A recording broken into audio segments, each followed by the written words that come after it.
Our project is edging closer to completion, and the level of excitement in the Battlefield Society is rising. The first subject in this episode may be considered something of an unsung hero. Forming an arch over the construction area for the past 2 years has been an open-ended scaffolding structure. This has been an essential facility, providing a beam above the ground onto which Phil connected chain hoists. These gave him a mechanical advantage, enabling him to manoeuvre large and heavy pieces of oak. You hardly need me to tell you that it was still hard work the day he raised the knight onto his saddle. There's got to be easier ways of making art. With construction finished, a team from Breedon Scaffolding is here to dismantle it. Teamwork is essential for this job, and the 3 who have been assigned to this task are led by Luke. To do this work, you need a head for heights, to be truly agile, have plenty of energy and steady balance. Safety is vital, and a safety harness is always attached to the structure. It's also a help if you're able to throw the couplers into the bucket below. Substantial rain over 2 years has caused some of the nuts and bolts to rust together, making them hard to undo. One team member works primarily on the ground, taking tubes from his colleagues above and stacking them. At the start of this project, it was not expected to take 2 years to complete, but delays in finding suitable timber and the atrocious wet weather in the summer of 2012 contributed to this. With the top ridge now removed, the rest of the job becomes more of a customary dismantling task. With dismantling of the scaffolding now well underway, we're reminded that all this work has been done on a farm. Breedon Scaffolding have been very helpful and generous to the Battlefield Society, and we are extremely grateful to them for agreeing to leave their equipment at Noxon Farm for such an unexpectedly long time. Spring is just arriving at Noxon Farm, where for more than 2 years our sculptures have been under construction. At last the day has arrived when the 2 horses and the knight will be taken to Tewkesbury. Edgewicks, the hauliers, have arrived at Noxon Farm to do this for us. They'll be using 2 step frame low loaders to carry the horse bodies. There's no room to turn in the farm, so they have to reposition and reverse down the narrow lane. It's a tight fit. The construction site is at the top of a steep rise in the ground, and it's not possible to drive the load trailers over a ridge in the concrete ramp. A lorry with a loader crane takes up its position close to the construction area.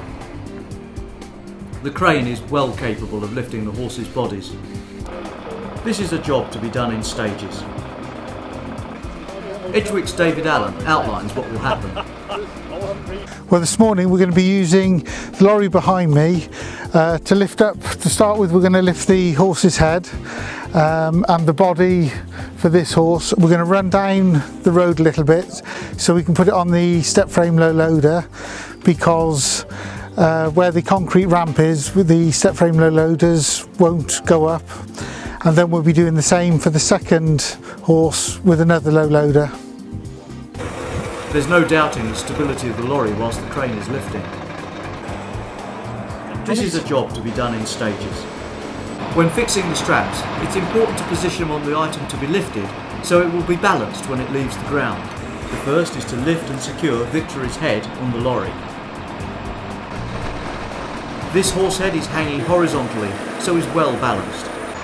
It needs a little guidance as it's lowered onto the lorry. All movements of the crane are controlled by Dave using this box of levers. It should be alright though, lifting there.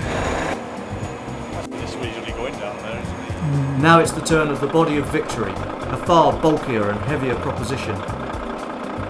Straps are carefully fitted and secured to the hook of the crane.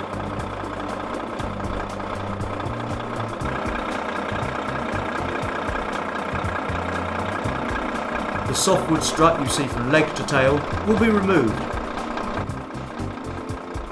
as will those connected to the cannon bones on the legs.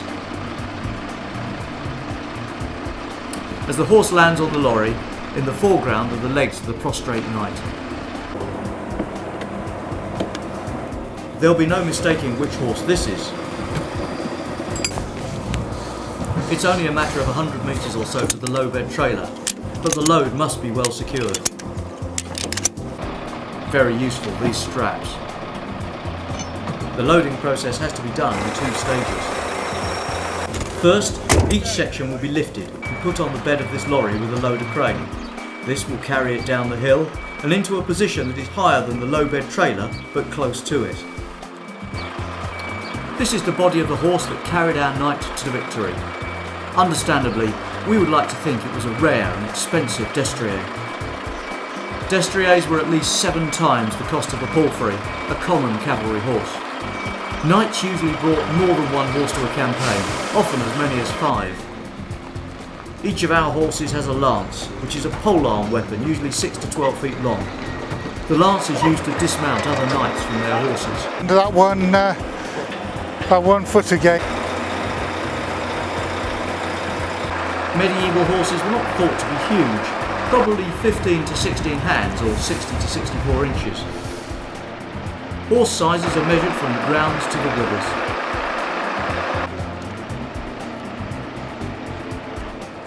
Our horse gently touches down onto the lorry. In medieval times, it's likely to have worn shoes, and maybe Phil is going to fit them before it's installed. Perhaps somewhere on the Gastons, a metal detector could find a horseshoe cast during the action.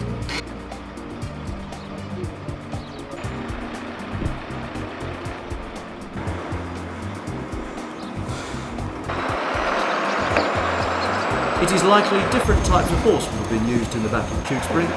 This is probably the head of a courser stallion, a horse most commonly used in warfare. It's a common misconception that knights rode horses similar to shires. Their mounts had to be more agile and long-winded to last the battle.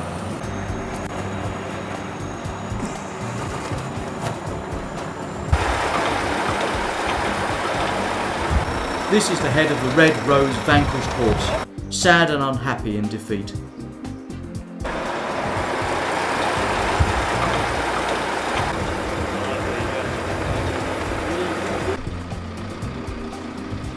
Practically all the horses would have been stallions, who are naturally aggressive and hot-blooded, a useful attribute in battle. Often stallions would bite and kick when on the battlefield, and in the heat of the fighting even join in fighting each other. Some horses were trained to bite and kick during the battle and trample on the bodies of fallen enemies. A good cavalry horse was steady and long-winded. Today we would call this an endurance horse. If you were not gentry, you would probably have ridden a courser horse into battle. These were not refined or well trained, but they were agile, a good attribute in battle. A horse played an extremely important part in the life of a medieval knight. Knights liked to be able to vault onto their horses. Just up front. This was not vanity, but a necessity if unhorsed in battle. This is the torso of a knight who didn't survive. It will end its days somewhere on the Tewkesbury battle trail.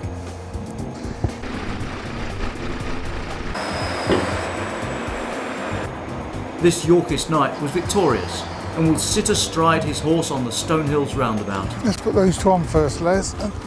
Typically, a knight pledged to serve his liege or king for 40 days a year in military service. In return, he got loot from battles, his own estate, and a position in court. Finally, the knight is put onto the bed of the crane lorry on which he will travel. Both of them, yeah. You happy with that? It has taken 4 hours to lift and load the sculptures onto the low trailers. Now they're ready for the drive through the forest to Tewkesbury. From here we'll be running to Colford, then Mitcheldean, back onto the A38 towards Tewkesbury.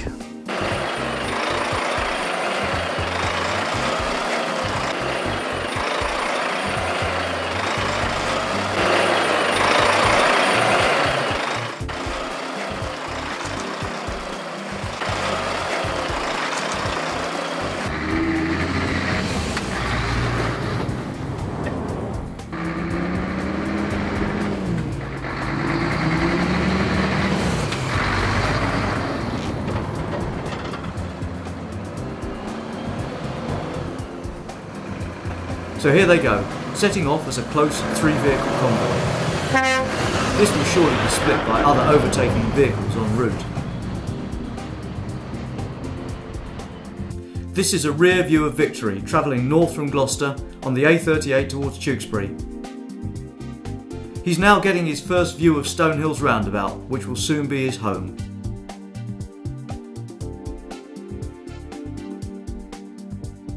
They have arrived safely and in the yard, where they will be in secure storage until moving to the roundabout.